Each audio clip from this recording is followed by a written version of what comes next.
if you have an overactive fight or flight. If you don't, you're not going to feel worse. You are going to feel some relief. It might be a calmness. It might just be a shift. It might be something, because when your fight and flight gets a little bit of a reprieve, because it's going constantly all the time, it's like an escalator. But when you reboot it or when you stop it just for a little bit of period, it goes back to where it's supposed to go. So there is always a relief. Welcome to Erase PTSD Now, the podcast, erasing the silence. Here we bring trauma out of the shadows and into the conversation. You'll hear real stories, survivors, veterans, clinicians, researchers. Together we'll explore the healing treatment and the science behind the Stellate Ganglion Block.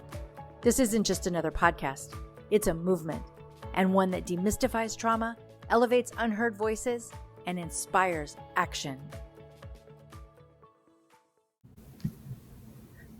So you and I know each other, Michelle, and you are in New York and I am in Florida, and we're here doing this podcast together. And I think that your story is absolutely incredible, and I'd like you to tell us who you are and what you're about. Okay. Hi. Thanks, Coleen. We do know each other, and I'm so grateful to you because you helped me with Stellate Ganglion Block, which has changed my life. To say a little bit about me, I really fell into wellness in 2018. Prior to that, I had a career in the garment center. I made children's clothes and men's clothes. I originally started when I lived in Colorado. I was there actually pursuing a theater degree or an acting. I was an actress at a young age. I loved speaking in different languages and playing different characters and really observing people and mirroring them. So it was just like a trend and a trait, and that it was an escapism, my first escapism, and I really liked it.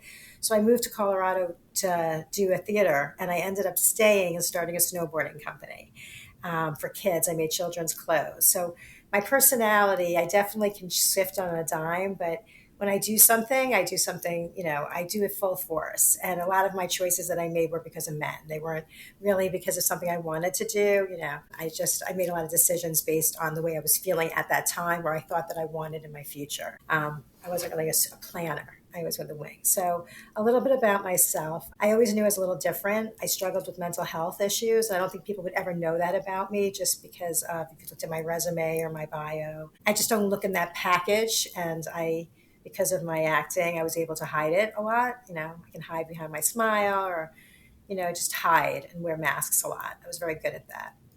So I always knew I kind of was a little different. I chased a lot, and, I pretended, and I had make believe. So fantasy was definitely in the forefront. How old were you at that time?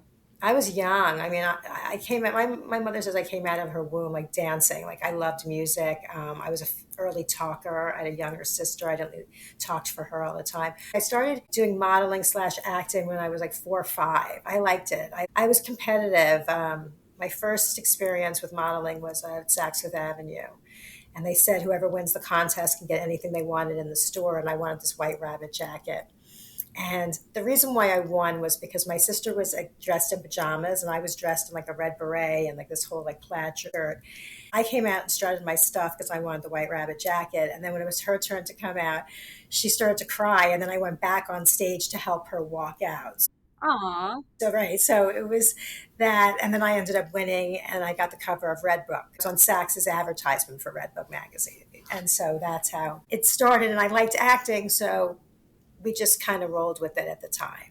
Not in later life. So I studied art history and theater in college, and I went to school in Colorado. So when I had this opportunity to do the theater company, I did, but I ended up not pursuing my career and switching gears because of a man. I started a snowboarding company, and that got me into the garment center. So when I closed that, I moved back to New York, and I was in the apparel business for 16, 17 years. And it was interesting because I took a job that I was on a plane all the time when I was flying, and I used to drink because I had a lot of anxiety about traveling. And it was almost like this, I wouldn't sleep before a travel day. I would always stay up late. So I had anxiety, and I didn't really know I had anxiety. And I would always take jobs and positions that almost made my anxiety worse, and gave me an excuse to medicate. It was almost like that vicious cycle that really happened. So my period in New York City, I was traveling. I had friends all over the country. So I'd always make my appointments, stay on the weekends, and it just became a lifestyle. Even though it was creative, the job, it never really fulfilled me. I was wearing masks. I was doing sales. I was just inflating this poor behavior or this world that was killing me mentally. Really, mentally, it was killing me. You wouldn't know that. That's the thing. No one would ever know it. I was hiding it quite well. I hid it through my whole life. Even when I was 19, I knew I had a problem with certain drugs, and I rehabbed myself. I sent myself on a wilderness program. Like, I always had this big ego or this sense of it. I have to take care of it. I can't hurt others. I can't be less than what others expect me to be. So there was a lot of pressure, and I numbed out for a lot of it. And I had a lot of consequences and not consequences, and I struggled. I became like a self help junkie because I took pharmaceuticals first, and I wasn't able to get pregnant. And a lot of things happened to me through the guinea pig period of taking pharmaceuticals. Even a suicide attempt happened in between Topamax and Prozac. So it was, I didn't have a very good feel. I didn't like pharmaceuticals. So the Garment Center had to go because it was closing as a company. Like, the Sports Authority closed. A lot of my clients were closing. All my department stores were closing. Just Amazon took over. Whatever. It just happened. So it really was 2018 when I became into wellness. It started with essential oils because I wouldn't take pharmaceuticals anymore because they ruined my gut, and my gut being ruined affected my brain. So my depression and my anxiety was getting worse while my gut was getting worse. I wasn't eating right. I didn't know it was all connected. And in 2018, someone said to me, why don't you try something different? Why don't you try to alkalize your body, start drinking some mushrooms, and showed me that essential oils like oregano and peppermint can do a lot of the things that Tylenol can do and aspirin can do. And all of a sudden I used natural remedies and stop taking over-the-counter pharmaceutical drugs. My gut got better immediately because I wasn't taking those medications like Aleve and Advil and Tylenol. And I started doing essential oils. I was putting them in my water. I would, started drinking mushrooms. I started alkalizing. And all of a sudden, my skin started to glow after 3 months. I started to get more energy. People said that all of a sudden I had a light about myself. It was beauty from the inside out. You make me think of a couple questions for you, though. Are you still not taking the pharmaceuticals and aspirin? No. What type of mushrooms were you drinking? Well, I was not doing psychedelics. I wasn't microdosing. I was drinking cordyceps, shiitake, malaga, lion's mane for my memory. It's a mixture, about 8 of them. What else is in there? Cordyceps, lion's mane, turkey tail, all of them in a powder substance. And I stopped drinking coffee. So in the morning, instead of having coffee, I would drink this mushrooms with a little bit of oat milk, caramel flavor. So I just, you didn't taste the mushrooms. And it's like a little latte. So I drink that every morning since 2018, religiously. It's also, I was going through menopause at the time. So it stopped all my heat flashes. My skin got better. A lot of my hair got longer. My nails got stronger. I had more energy. I wasn't as depressed. I was changing. I was like almost like a butterfly, only because I stopped taking everything I was taking before. I mean, I have taken Tylenol, this year because I did take it occasionally. But when I take Tylenol now, I drink fennel. I coat my stomach. I just take care of my gut when I'm taking drugs, if I do have to take them. I'm not anti-drugs if you need them. The antibiotics, you have to take them. I just prepare. But I really didn't realize, like, sugar, it was just a lot of things were affecting my mind. But that's not really what really gets. So that's what entered me into holistic wellness and integrative medicine. It wasn't until COVID that I saw the success of my essential oil business, because everyone was Googling natural ways to be cured from COVID. And Switzerland put out a whole thing that essential oils, plant-based oils, plants very rarely get viruses, but they get bacteria, but they very rarely get viruses, because you're basically taking the immunity of the plant and putting it into your body. Plants are resilient, so that's the immunity that you want. And Switzerland put out this whole publication. So that was my busiest year, was 2020, educating people on essential oils, shipping out essential oils. letting them know that, you can use that as ways of keeping your immunity strong if you're not going to change your diet. Because the government wasn't educating us, so I had to be the educator. And going to Florida for COVID almost like changed me. I was taking all these, like I was researching about psychedelics. I was just becoming much more aware that there were alternatives to what people were going through. And a lot of people were like killing themselves and had alcohol misuse. They left the pharmacies open. They left the alcohol stores open. Things were happening, and depression was happening, anxiety was happening, and also was happening to me. I wasn't drinking and drugging, but I still had anxiety. So that was still causing me stress. That was still causing me inflammation. Without breathing exercises and meditation at this time, I was just, going with whatever I could go with. So I got introduced to ketamine first. I was actually having some fears about living in New York, and I ended up going for ketamine treatments. And that was a really first step into uncovering and understanding how psychedelics, the neuroplasticity, and just how this is a long-term solution. And I had very good experience, except I had 4 treatments, and then my best friend died, and it was acute pain, so they stopped me on my treatments. And I have to tell you that death I was very present for, and I was able to help a lot of people. A lot of people get off pharmaceuticals just by sharing my experiences. And a lot of these women were in their 20s and 30s, and I wanted to let them know that taking antidepressants and Xanax can hurt fertility. So I was educating people. It was really more about spreading the word. I ended up launching and working on the 4 seasons of psychedelic, the most expensive ketamine center in New York City, where I was their number 1 conversion person, where I was able to talk to a person on the phone, encourage them to do treatment, or at least try it. And then then I ended up working there and helping them launch it. And that when I really got introduced to pain management drugs working for mental health as a long-term solution. That was really like through working at that center. And how I found Stellate Ganglion Block was through that avenue. People were talking about this shot that they were doing that was for pain management, but it works so great for immediate relief, for depression, for anxiety, for PTSD, but all the symptoms that come with PTSD. And I didn't really do it, but I started researching it, and through Dr. Lipoff and Stella and all the different, as I was in the ketamine centers and I was seeing this space open up, I realized that this was more science. So many people are so scared of psychedelics. It was a very challenging, I don't want to say for lack of the bed, to share it and to encourage people to do that treatment. It was like it was a lot of touches, and it was a lot of work because there was so much fear around psychedelics, so much scaredness. But Stellate Ganglion Block it made sense. What it was doing made complete sense. It was just a very simple procedure that was just for temporarily blocking a conversation between your overactive fight or flight and going round and round and round. And it works, and it's science. It's proven that mental health is 80% of soul sickness, but there's a 20% part of it that's real science, real mental damage. And I ended up doing the Stellate Ganglion Block. You hit so many things that are so important about the messaging with SGB shot, the DSR, the reset, as many call it, and that's that there is science behind it, and that there is a reset, and it is real change, and around since 1928. So it is. And that it's an injury, that there's damage that needs to be repaired, and a damage can be repaired, whereas that stigma isn't the same when you're talking about some mental health issues.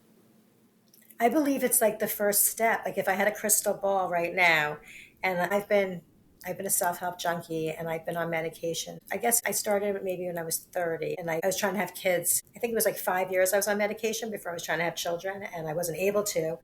But prior to that, I just feel like if I had this first, if I had done this first, I don't know if I would have needed medication, if I would have needed the ketamine.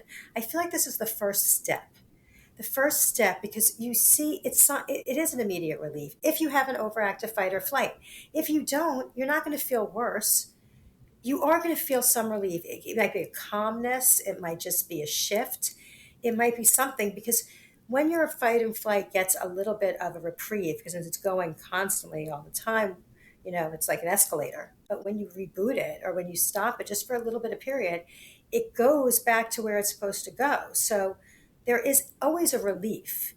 You don't know what you don't know. I always tell people that.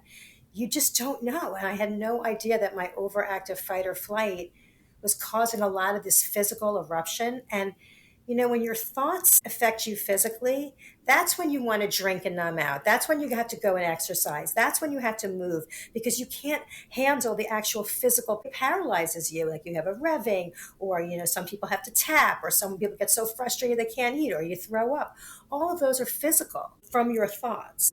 But when you don't have physical reaction to the thoughts, it's almost like it's not as strong. It doesn't make you as powerful. It's almost like a built-in pause without even asking for it, a pivot without reacting. More just like we're going to pivot rather than I'm just going to go like this. I'm going to react. I'm going to react. I'm going to react. I'm just going to just go like that. It's more this isn't working. Let's shift. Let's pivot. And I have to say, since I've done my stellate ganglion block, my sleep has been incredible. I love to project. Like, it's one of my favorite things to do. And this drug has not let me do it. It'll say, go to sleep, Michelle. And I sometimes feel safer when I project or like plan out the next day, or I feel like that's going to make it safer for the next day rather than just waking up and going and just seeing what the day takes it. I'm trying to control it. So it doesn't allow you to be a control freak anymore, for sure. I mean, in your brain. You can maybe execute it, but in my brain, it won't let me project, doesn't let me ruminate. And when I get disappointment or things happen to me that are bad, it used to hurt. Like something just happened to me last Friday that I found out news about a suicide. And usually that would paralyze me. I'm still sad and I'm still cry and I still am hurt at it, but it doesn't paralyze me in the sense where I wouldn't want to go out. Maybe it would affect my mood because if I physically didn't feel well, and I don't feel that anymore. And the best part of the Stellate Ganglion Block, not the best part, but one of the good parts, is that prior to doing my shot, I was playing tennis and I had iced my tennis elbow every time I played tennis. I got an MRI. I was all set for prolotherapy. But in May, I had the MRI, and then in May, when I went down to get the Stellate Ganglion Block, I still had the MRI on my desk, but I didn't make the appointment to do the prolotherapy. Since my shot, I had played tennis this summer. I just played all weekend. I feel like I should ice it because maybe I'm being cocky because it doesn't hurt. I'm not icing it, but I haven't had to ice it. And so I know that that is a benefit because that was not my elbow before May. Like it's my new elbow, and I love it. I'm so grateful for this portion of it. So that's a side effect that I wasn't planning on happening, which is a pain relief. And it was chronic pain after I played tennis. Yeah, and you're right. There's a lot of perks and there's a lot of things that happen to people that's a little bit different, including I think some people think it's going to change your personality. It doesn't change your, and you don't forget trauma or traumatic experiences. It changes how you react and deal with it, would you say? Yeah, because before, when you feel like, let's say you felt like someone punched you in the stomach, what are you going to do when someone punches in your stomach? You're going to punch back, right? You don't feel the punch in the stomach. You might feel a little like flick in the brain, because of what they said verbally, but you don't feel like you had a punch in the stomach. So you're not going to punch back. You're going to be like, okay, so it doesn't change your personality, but it does change you in the sense where you just don't feel you have an overactive fight or flight. I only can speak for myself. I didn't know I had this. I've tried so many other modalities to. Right. Right. You thought that with the words, you kind of think it's related totally to PTSD, which it is, but that there's more meaning to that term. It takes it to a trauma level versus the diagnosis PTSD. That's true. And also, like with hot flashes, I was talking about menopause. A lot of the PTSD symptoms are very similar to menopause symptoms. You can't sleep. You have heat flashes, irritability, mood swings. I mean, think about that. They all mirror PTSD. So if you have something that can treat for long-term PTSD, it corrects the physical symptoms of it. I'm not saying that you might not need therapy still, and you might need ketamine if you suffer from very serious depression, or even MMDA. There are other modalities, or even the MTMZ or EMD or any of those things. But this is the first step, so you even are open to going into the next modalities, and not necessarily does everyone need that. Not everyone will need ketamine after they do Stellate Ganglion Block. They might not. Right. Right. And then, this podcast will show the stories of many people that have different things and use different types of techniques for their own wellness journey, and that all of them leading to better health and wellness, and some things work better than others. So you may or may not need these other things. You and I talked though previously, and you talked about healing part of yourself, recognizing that you have to heal what? Talk about that just for a few minutes. Well, the soul sickness, you mean, but the Yeah. healing of that? Yeah. Because that's so wise.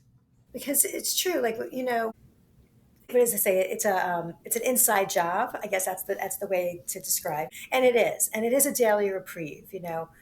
But I have to say, before May, I had to do a lot of things in the morning to be normal, I guess. But I used to wake up a little bit more like gasping, like, oh, I have to do this, I have to do that. Like, this is like, my day. And like, can I sleep another 15 minutes? No, I can't, or where can I shave off if it looks like it's too much? I don't wake up that way anymore. Like, it's just, I don't wake up that way. It shifted. I wake up more with acceptance, where I feel like, hey, I'm awake.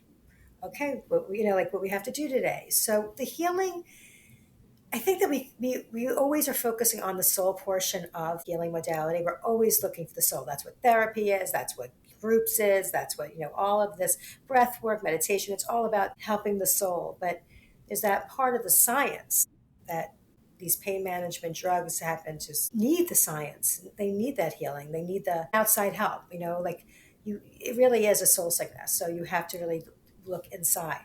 You even said it, journaling. Even when you get the shot, they suggest that you journal afterwards, that you do these things to continue it, because you want a long-term solution. You don't want to have to go back. So Michelle, at the beginning when I was introducing you, I introduced you as Michelle. You are Michelle Wexler. You're an amazing woman with so many talents. You are an ambassador for Erase PTSD Now. And with that, you have been spreading the word far and wide and connecting people and understanding more and more about the treatment. Is there anything that you've learned on that journey that you want to share? Well, yeah. I mean, I want it to be affordable. I want it to be access to a lot of people. What I've been realizing about PTSD is that it doesn't discriminate. Okay, so it's not only the police officer or the person who went to Afghanistan or went to war or the military or even firemen. Okay, it's everyone. I mean, everyone's trauma is so personalized. You could have been 4 years old and by accident for 10 seconds you couldn't find your mother, or you were lost, or you tugged on the wrong person and asked a question and he scared you, or trauma is in someone in so many different ways, and your mind lies to you. Like, really, honestly, the ego and the brain are not friends. I know this sounds crazy, but the ego is your protector.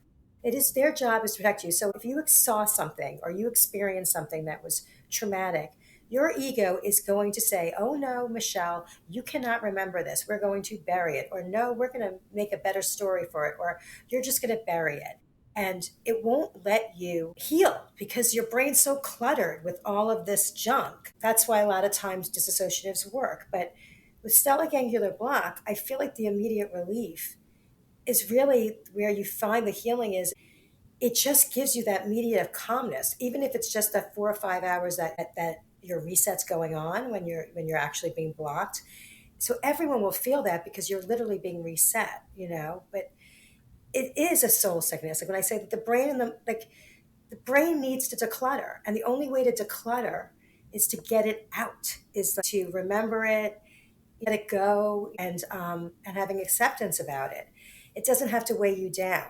And the person I was before a lot of all these treatments, I don't like her. She's not one of my favorite people because I had wore a lot of masks and it was so exhausting. I mean, I told everyone what they wanted to hear, and I didn't really believe some of the things I was saying. And then I felt bad. It was easier to numb out than it was easier to be me. And now I feel like it's more desirable to be me. I don't want to numb out.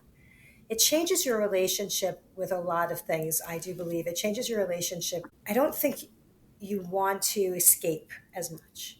I think that's something that I do feel like it does. It right sizes you. I'm not saying it's a cure all or it's going to help you all. You have to do some work too.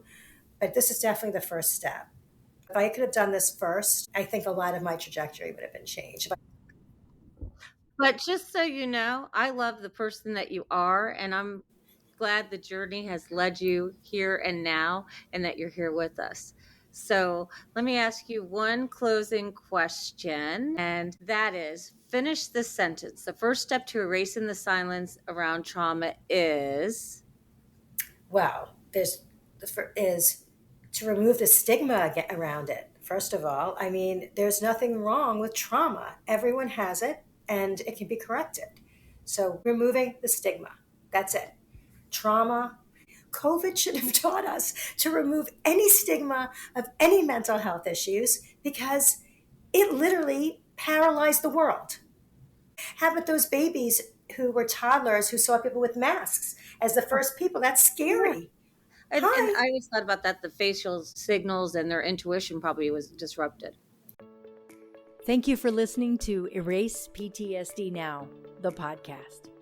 If you've been affected by trauma, love someone who has, or want to be a part of real change, this space is for you. New episodes drop every third Wednesday. Follow Erase PTSD Now so you never miss an episode, and join us in the fight to erase PTSD.